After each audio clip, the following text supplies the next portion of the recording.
Fees भी जो है पाकिस्तान एम्बेसी जो है वह 4 गुना बढ़ा दी, उठे भी लुटी इसको। फिर वो वापस लेवड़ने जाते तो फिर पुलिस उठेगी इसको, फिर अटे जमा करा तो पासपोर्ट जमा करा उन्हें सरेंडर करने वापस पाकिस्तान जाना पड़े। फिर वो एक बार इन्हें तकलीफ है, उन्हें सरेंडर करने भी फीस जो है पाकिस्तान एम्बेसी लेती। एक तरफ कोई भी तरह की सुविधा नहीं, कोई तरह की आमदनी नहीं, और दूसरी तरफ है सब दुख और तकलीफ है। 2014 में जब मैंने पहली बार जोधपुरी जनता आशीर्वाद देर भेजो, ये जो यूरोप में अपना देश का दूसरा देशा में भारतवासी रह रहा है, अमेरिका में पीढ़ी 2-2 3-3 पीढ़ियों रह रहा है, हिंदुस्तान मारो संबंध बने रहे। इन वास्ते Modi ji overseas citizen of India कानून ले रहा, और person of Indian origin Bharat के मूल निवासी जो हैं, जो विदेश में रहते हैं, उनको दोहरा पासपोर्ट रख सकते हैं। ये सुविधा लेकर के आए, इसका कानून बनाने के लिए लोकसभा में बिल लेकर के आए।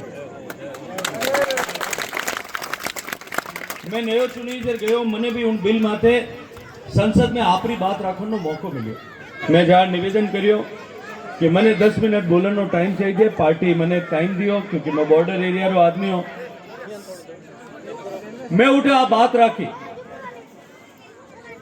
कि हिंदुस्तान रा पुरानो हिंदुस्तान जो आपरो आजादी हूं पहली रो भारत, चाहे पाकिस्तान है, चाहे बांग्लादेश है, चाहे अफगानिस्तान है, उठे जो हिंदुस्तान रा मूल धर्म, जो धर्म हिंदुस्तान में पैदा हुआ, हिंदू धर्म हिंदुस्तान में पैदा हुआ, जैन धर्म हिंदुस्तान में शुरू हुयो, बौद्ध धर्म हिंदुस्तान में शुरू हुयो, सिख धर्म हिंदुस्तान में शुरू हुयो। अगर हिंदुस्तान रा मूल धर्म रो कोई भी आदमी अगर दुनिया रा कोई दूसरा देश में रह रहे और उन्हें अगर उत्पीड़न, उन्हें पीड़ा, उन्हें कष्ट, अगर उन्हें धर्म री पूजा पद्धति रे आधार पर उठे राजनीतिक संरक्षण में अगर उन्हें साथे कोई अन्याय अत्याचार हो रहा है, तो मैंने लोकसभा के पटल पर खड़े होकर के कहा कि यह भारत की भूमि उसकी नैसर्गिक मातृभूमि है, हमको बाएं पसार करके उन लोगों का स्वागत करना चाहिए, उनके कष्ट दूर करना चाहिए। और मित्रों, वो दिन था जिस दिन से ये सिटीजन अमेंडमेंटशिप एक्ट जो आया, नागरिकता संशोधन कानून आया, उसकी नींव का पहला पत्थर रखा गया। मैंने राजनाथ सिंह जी गृह मंत्री थे, उनके पास जाकर के निवेदन किया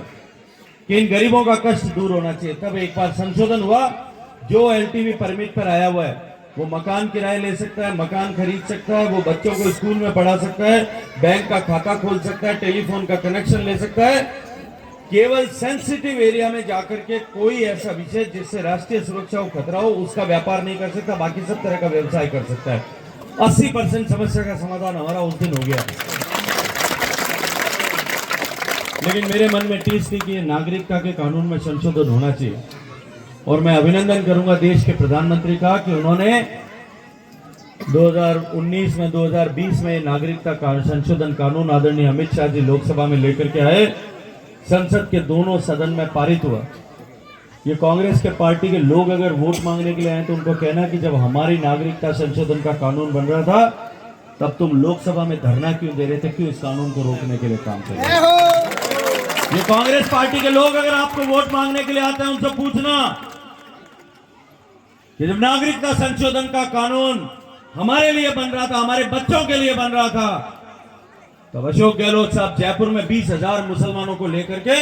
जुलूस निकाल करके विरोध क्यों कर रहे थे, ये पूछने की जरूरत है। इन गरीब लोगों के चेहरे देखो हनुमान सिंह जी, इन बेचारों के कितनी कष्ट और तकलीफ होंगे।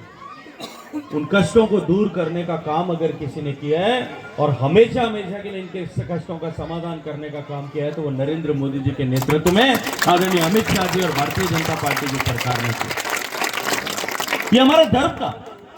क्योंकि आप लोग ऐसी पृष्ठभूमि से आते थे और इतने कष्ट उठा करके हिंदुस्तान में आए थे। हिंदुस्तान की इस सरजमीन पर जितना अधिकार मेरा है, जितना अधिकार हनुमान सिंह जी का है कि हम इस धरती पर पैदा हुए हैं, बेशक आप इस धरती पर पैदा नहीं हुए लेकिन आप हिंदू धर्म के मुताबिक है, उतना ही अधिकार आपका भी। मैं आप सबका स्वागत करता हूं और आप सबसे एक अनुरोध करता हूं, ये जो आशीर्वाद मोदी जी ने दिया है, इस आशीर्वाद का एहसान हमारे ऊपर है। इस एहसान को चुकाने के लिए मोदी जी का कमल एक बार फिर खिले, उसके लिए हम सब लोग मतदान तो करेंगे, लेकिन मैं आज आप लोगों से एक अनुरोध करता हूं जितने पाकिस्तान के विस्थापित आए हुए यहाँ बैठे हैं धरती पे, जो